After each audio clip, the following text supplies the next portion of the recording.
Vijja means light, clear vision, which is the nature of light, illumination. Charana, conduct, virtuous conduct. So Vijja is knowledge.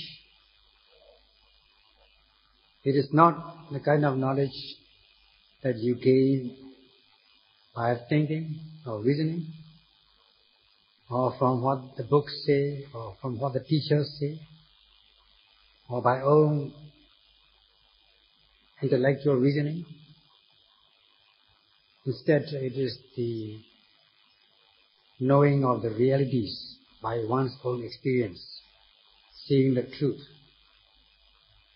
which is of four kinds, namely, the truth of suffering, dukkha satya, the truth of the origin, samudaya satya, the truth of the extinction of suffering, nirodha satya, and the truth of the path leading to the extinction of suffering, magga satya.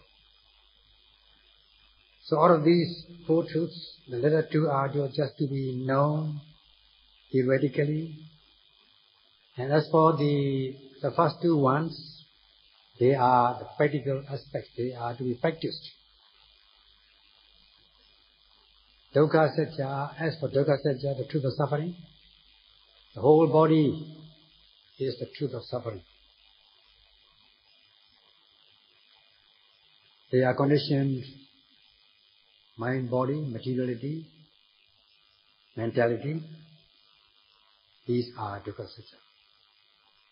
And they are to be directly known, apenya, and fully understood, pariññaya. And when will you know directly? When will you know full understanding? When will you understand fully? You will do so when you note at the very moment of arising, with the method of satipatthana. Whatever arises in the mind and body, presently will have to be observed, noted, with the aiming, with proper aim and object, taking aim and object energetically, sustaining your mindfulness, deepening your concentration, developing kanika samadhi in this case. And because the noting mind is concurrent with the object, you're bound to see things in their true nature, such as the natural characteristic, the universal, the individual or specific characteristic of mind and body, materiality, mentality, known as Sabhava. And from there, you go on observing the universal or common characteristics,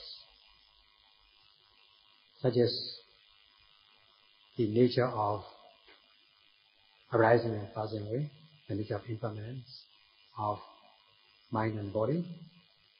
And because they are impermanent, they cannot be satisfactory.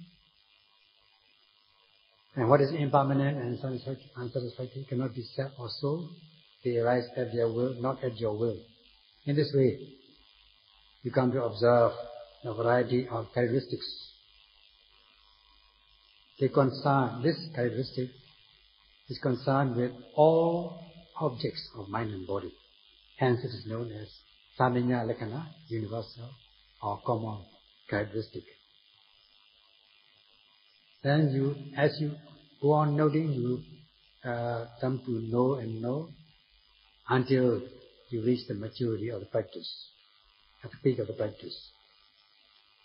Then every time you note, you will see distinctly, you will be able to discern in a clear-cut manner, in a discriminating manner, in a meticulous manner, in a very careful manner, such as cultivating or gaining pariññaya, the function of full understanding or discerning.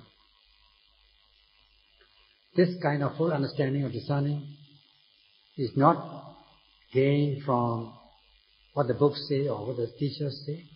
It is gained from your own experience. As you note point blankly squarely, face to face, directly coming into contact. At this stage, we ended our talk yesterday. We shall continue today. At this point, for the general knowledge of the yogis, it becomes necessary to give a brief explanation for your general knowledge as given in the text, so that you can validate with your own experience. This you come to know nature impermanent, and then the mark of impermanence, characteristic of impermanence, that is anicca lakkhana. Knowing that the mind-body objects are anicca, they are impermanent, and seeing them, seeing the characteristic of the impermanence is anicca lakkhana, and then contemplation of anicca, the nature of impermanence is anicca vipassana jnana. So these three things: anicca, anicca lakkhana, and anicca vipassana. Out of these three things, as for the first one, anicca, means all the mentality, materiality which arise in your body. They are called just anicca. They are impermanence, not impermanent things. Because they arise and they don't stay there for even a single moment. They go away, they disappear, they appear and disappear. So this is opposite of permanence, impermanence. Seeing as we have explained yesterday, there are three elements in all acts of seeing, hearing, tasting, touching, and so on. The three elements are striker element, base element, and ignition element. They all arise and pass away, as we have already explained. They're never permanent, never stationary. So all these impermanent things, impermanent elements, mentality, materialities, are known as anicca, simple anicca. Then they arise and pass away. This mentality, materiality arise and pass away. There's the beginning. You see the beginning of it, then the end of it. That means the arising of it and the going away, disappearance of this. And you see the marks of impermanence coming and going. Then you come to know that they are impermanent. Such mark of impermanence is known as anicca lakkhana, impermanent characteristic or characteristic of impermanence. So at the moment of noting, in the course of the practice, you see clearly, you cultivate knowledge of impermanence or impermanent nature of this mind and body. Such knowledge is known as anicca vipassana jnana, knowledge of the contemplation of impermanence. Let us say, in the body, heat arises. You note this heat. You notice it. And this heat is anicca. As such, is anicca. While you are noting it, it is not permanent. It passes away. So it has a mark of impermanence, a characteristic of impermanence. Such is anicca lakkhana, the characteristic of impermanence. So cultivating knowledge of impermanence, seeing the impermanent nature of the heat, is known as anicca vipassana jnana, knowledge of the contemplation of impermanence. So in this way, Knowing heat is knowing anicca, and knowing heat is knowing the state of anicca, the anicca Dhamma, impermanent state. Then seeing its mark, its characteristic, from the beginning to the end, from the coming and going, is anicca lakkhana, the characteristic of impermanence. And as you go on noting, you see, you cultivate knowledge. At one note, by noting one moment, the heat rises and passes away. Noting another moment, it rises and passes away. In this way, with continuity of your practice of observation, like when you are seeing a line of white ants moving at a distance. When you scrutinize closely, you see individual things coming and going. So also with the heat, in this case. It comes and goes. The old gives place to the new. So knowing the characteristic of heat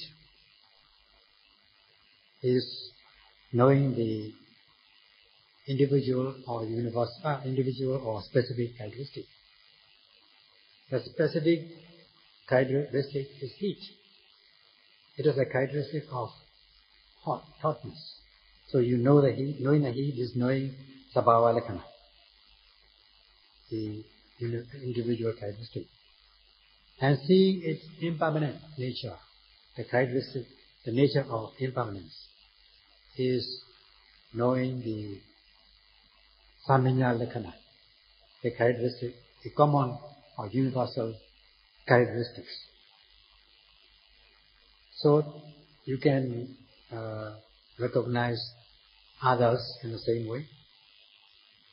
As the object arises, that object is the nature, and the mark of its impermanent, arising and passing away, is the nature lakkhana. And every time you cultivate knowledge of its impermanent, such is knowledge of the contemplation of anicca. So this is known without your intellectualization or reasoning. You are seeing it directly, point blankly, face to face, at close range, in a discriminating manner, clear-cut manner, such is accomplishing what is known as the function of full understanding, prajna.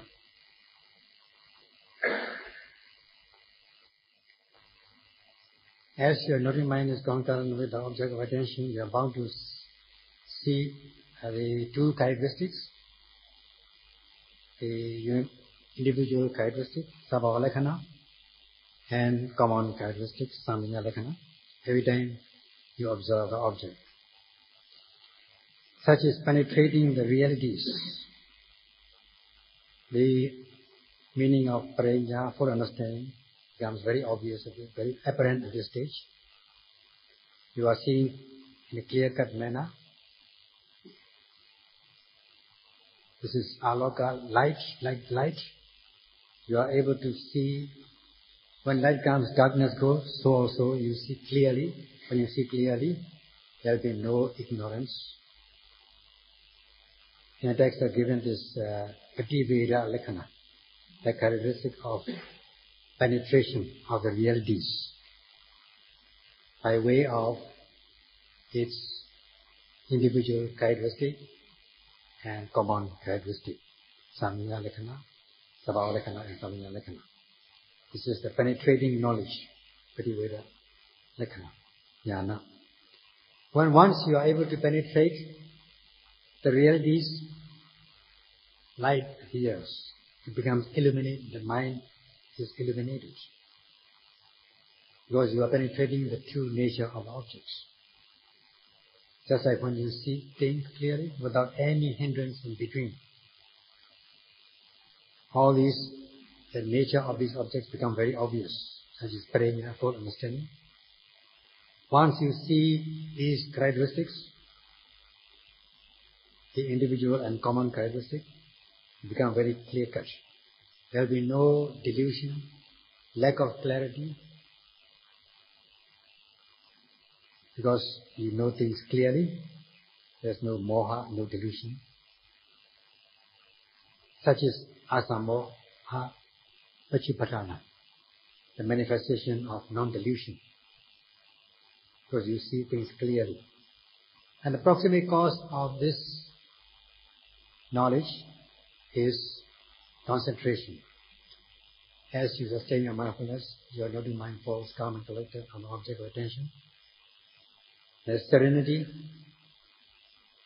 samadhi, which serves as a proximate cause for this clear knowledge. As the saying goes, Vichubhara Avijja Nirodho. As the light comes, knowledge comes, knowledge of the realities, the ignorance or delusion or darkness will disappear. When light comes, darkness will disappear. This Vijja, vision, clear vision or knowledge, and Avijja, ignorance, are opposite to each other. Like light and darkness. When the light comes, darkness will go. When there is knowledge, ignorance will disappear. Because knowledge is like light. So that the ignorance, simple unknowing, and knowing wrongly will be gone. So this is directly knowing and full understanding the truth of suffering, dukkha satya. Of course, this kind of knowledge is cultivated on a momentary, on a short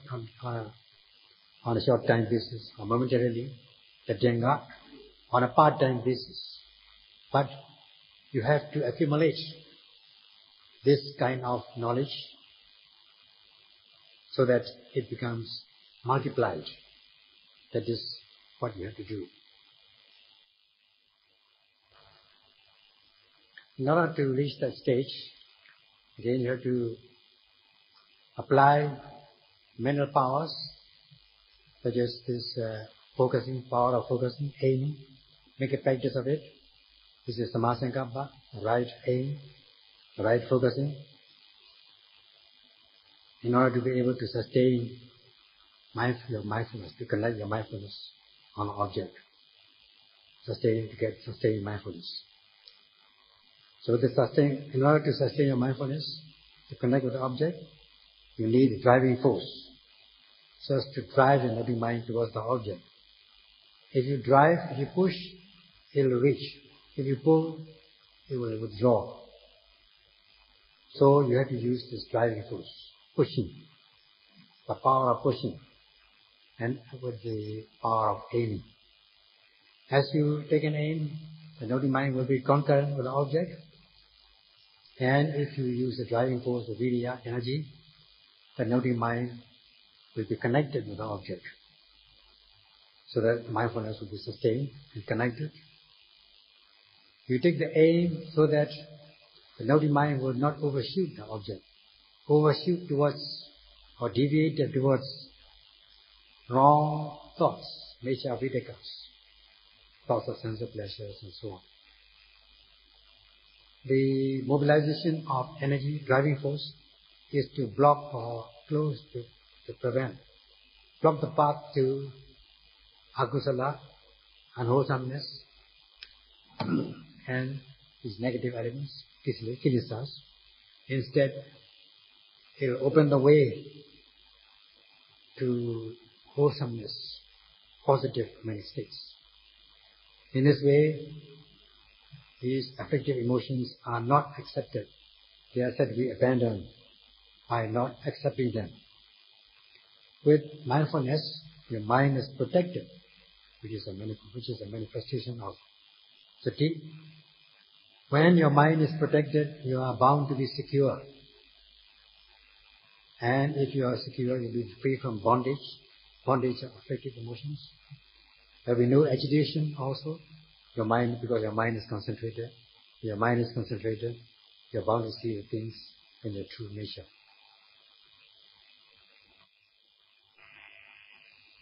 So in this way, you are knowing the dukkha satya, the truth of suffering, understanding it, directly knowing it, fully understanding it. The moment, while you know at the very moment, his mind-body becomes very obvious. In this way, if you are able to cultivate knowledge, you are said to be, this expression is given, dukkha jnana. That means knowing the dukkha satya, fully understanding, directly knowing, with the practice of mindfulness of the immediately arising mind-body objects, cultivating knowledge. When you know, there will be no unknowing. There will be no unknowing, because you are noting the immediately arising truth of suffering. There will be no unknowing or ignorance. Two kinds of ignorance: simple unknowing and knowing in the wrong way. These things will be overcome by cultivating knowledge, because knowledge has taken the place in your mind, taking the place in your mind. So when you know, there's the light of knowledge, the light of dukkha satya, and that is cultivating panya, wisdom. If you are not mindful, if you lose mindfulness, then you are allowing the impurities to rise in your mind, beginning with delusion. If you are not aware of anything, if you are not aware of the truth, that is tantamount to delusion, moha or avijja, ignorance. They are impurities. And also there will be other impurities as well, such as ahirika, absence of shamefulness, no shame and fear of, absence of shame and fear of wrongdoing, absence of shame and fear of practicing noble deeds, such as the practice of mindfulness.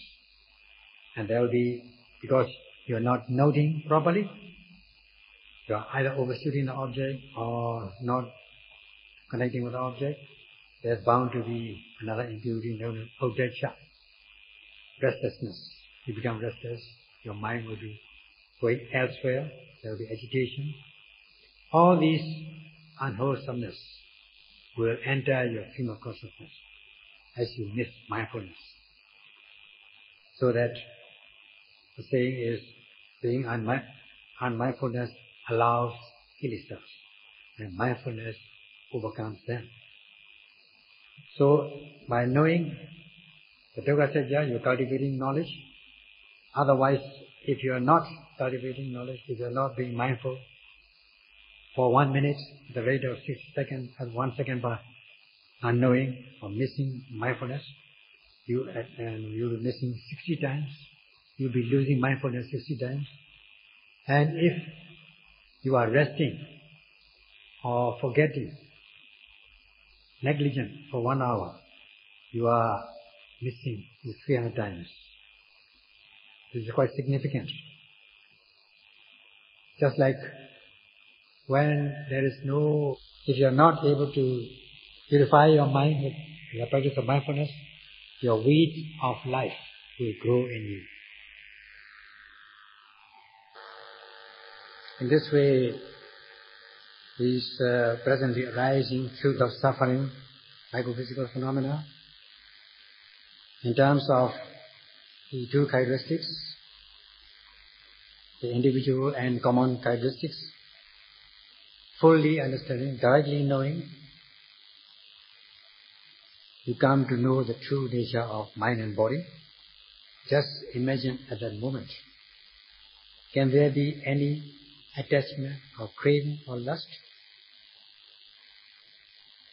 If you are not mindful and do not know the true nature, then you'll be addicted to pleasurable objects. You cling to pleasurable objects. You will see that objects are pleasurable. And also hang on to this belief of the presence of individual sense, individual self or soul, jiva atta. There is such a thing as this self or soul, individual self or soul, known as jiva atta, which has these qualities that although the body breaks up and perishes, this jiva atta is believed by some people as not is permanent. It will not perish. It will only transfer from one body, whole body, to the new one. That's the belief of some people. And they consider this atta, self or soul, as the cause of all these actions, such as seeing, hearing, tasting, touching and so on, which happens to you every day. So, if you are not knowing the true nature of these objects, with the practice of mindfulness, you will hang on to the view of atta, self or soul. And if you hold on to this doctrine of self or soul atta, then you will cling to the doctrine of pleasure. Because of the presence of atta, there has to be pleasure. These things are pleasurable. Now, with the practice of mindfulness, directly knowing them and fully understanding in terms of these two characteristics, individual characteristic and common characteristic of psychophysical phenomena, that things are subject to impermanence and so on, then because you come to know all these pleasures, or the doctrine of atta will be gone from you. There will be no clinging to the view of atta, no clinging to the view of pleasure. Only when you cling to the view of permanence, satisfactoriness and self, you are going to see things as pleasurable. Now you see the true characteristics, such as impermanence and so on. You won't cling to those outdated false views. There will be no view of pleasure every time you see, hear, taste, touch and so on. So such is abandoning the attachment or craving, such is known as pahana, the accomplishment of the function of abandoning, or pahana. And this saying, an unknowing mind grasps or clings, and knowing mind abandons or releases. So, when you are addicted or you cling to the view of permanence, you are bound to take things as pleasurable. If you are not knowing for the practice of mindfulness, you will think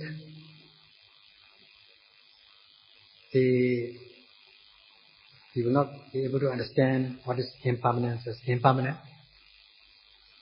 what is unsatisfactory as unsatisfactory, what is selfless as selfless, because you are not being mindful at the very moment. You are not seeing the truth. You are seeing the opposite of anicca or dukkha anatta, the reverse of that. You consider impermanent as permanent. You take unsatisfactoriness as satisfactory, and you take non-self or no self as self. That is what is meant by unknowing mind grasps or clings. So, from your young days up to this age, you have your mind and body. You consider this mind and body, which belong to you, as the same since you were young. It has been with you all the time. They are the same. And the consciousness also, what you've been knowing since your youth, you consider this as one up to this time. You consider that your consciousness or mind is permanent. It is never changing. So you will take, so long as you take things as permanent, you are bound to cling to the view of pleasure. You will think that whatever you see here, taste, touch are pleasurable. And that in respect of the rising and passing away of psychophysical phenomena, you will consider that there is such a thing as jiva atta, individual self or soul. Such is clinging to atta, addiction to atta. This happens to ordinary persons. If one is not mindful at the very moment and understand the characteristic, such as the individual and common characteristics, you are bound to cling to such views. You will not be able to. You will not be able to change these views. Like taking a photograph, after you have taken the shot, the picture will be there all the time. So long if you enlarge your picture, it will go on enlarging and enlarging. It will not go away. But if there is light while you are taking, if the light glares, if there is a glare of light, or light shines into the lens of your camera, then there will be no image. Then you will not be able to copy that image,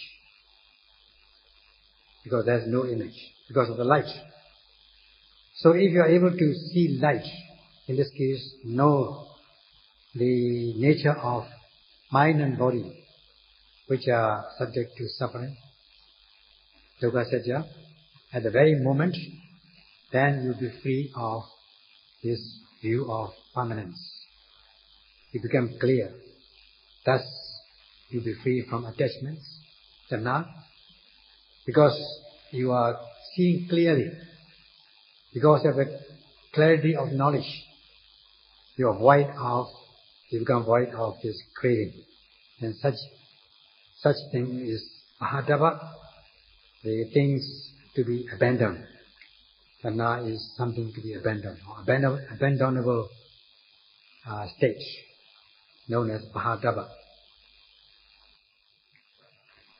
Abandoning means it is the nature of not giving a place, not giving a chance to arise in the stream of consciousness. And then you are freeing yourself of this craving or tanha. So there are many means of abandoning. First, you have the preventive measures, like the disease. You have to prevent first. Then, if the disease comes, you have to treat it. Later, you have to eradicate it to the point of no return. So, if you are not mindful of the object at the very moment of arising, then you are bound to cling to the view of permanence, satisfactoriness, and self about mind and body, which are not noted, which will lead to craving. Unavoidably, you are bound to crave. So, you cultivate mindfulness in order to realize the knowledge of the right characteristics, such as impermanence and so on. If you do that, how can this craving come to you? It will not be given a chance to come to you. By not giving a chance to come to you, you are prevented. This is defensive measure, preventive measure. So there will be no craving about the objects, the dukkha satya, noted at the very moment of arising. Only when you think that they are pleasurable, there will be craving. So if they first prevent it with the practice of mindfulness, if at all this craving sets in, attacks your mind, then also you must note and abandon, overcome it. First you have to prevent it, then you have to treat it by noting. So when it happens like a disease, You have to treat it. Treatment means noting and abandoning. So once you are able to see clear-cut manner, cultivate knowledge, then you will be eradicating this wrong view, this pleasurable view of pleasure, or view of permanence, to the point of no return. So first, you prevent by noting, and when it happens, still you have to know and overcome, and when knowledge comes, then you eradicate. But at this moment, you are only eradicating on a part-time basis, not a full-time basis. So every time this dukkha sajja arises, dukkha suffering arises, you got to note, you got to observe with the practice, with the method of the practice of mindfulness, satipatthana. As much as you do that, you will be free from the view of permanence and so on, and will be able to understand the true nature of objects, such as its impermanent nature and so on. So Sayadaw exhorts you to be able to practice and cultivate insight knowledge by stages.